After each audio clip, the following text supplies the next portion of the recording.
अस्सलाम वालेकुम मोअज़्ज़ज़ असातिज़े कराम। आज हमने जिस हर्फ को लिखना और पढ़ना सीखा वो है शा शीन। शा से इसका तलफ़ुज़ है। शा से शुरू होने वाले जितने भी अल्फाज हैं, मिसाल के तौर पर शा शेर, शा शलजम, शा शहद, ये तमाम अल्फाज की हम पहचान बच्चों को उनके असल सौती असरात से करवाएं कि शा से शुरू होने वाले जो अल्फाज हैं हम उनकी पहचान उन्हें करवाएं।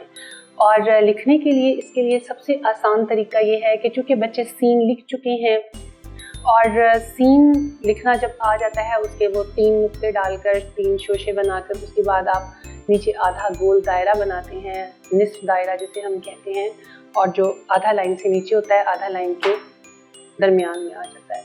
तो इसका पहचान हमने सिर्फ यही करवानी है कि सीन जैसा है, लेकिन इसके ऊपर पहचान ये है कि इसके ऊपर 1 2 3 नुक्ते हैं। तो ये बन गया सीन नहीं शा शीन। रेत के ऊपर जिस तरह से पहले मशक की जाती है कि रेत के ऊपर उंगली की मदद से लिख कर दिखा दें और मुख्तलिफ बड़े कार्ड्स बना दें, उनमें शीन को हम वाज़ेह तौर पर लिख के बाकी ए अलिफ बे पे ते टे सब छोटे हों और शीन को हम वाज़ेह तौर पर कर दें ताकि वो वाज़ेह नज़र आए, तो उनको बच्चों को पता हो कि आज हमने ये सीखा। बहुत सारी चीज़ें हम सामने टेबल पर रख सकते हैं और उसमें फल हैं, जैसे सब्जियां हैं, उनमें शा शलजम भी है, बच्चों को पहचान हो जाएगी कि ये शा शलजम है।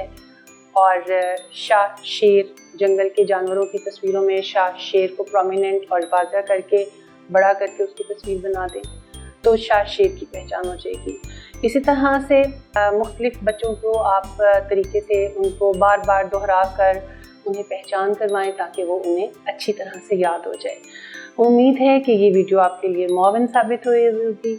हमारा वेबसाइट का लिंक आपको सामने नज़र आ रहा है। तमाम रिसोर्सेज आपको यहाँ पर दस्तयाब होंगे, आपके लिए तमाम मुआविन और मददगार होंगे। इंशाअल्लाह ताला अगली वीडियो तक के लिए इजाज़त, तब तक के लिए अल्लाह।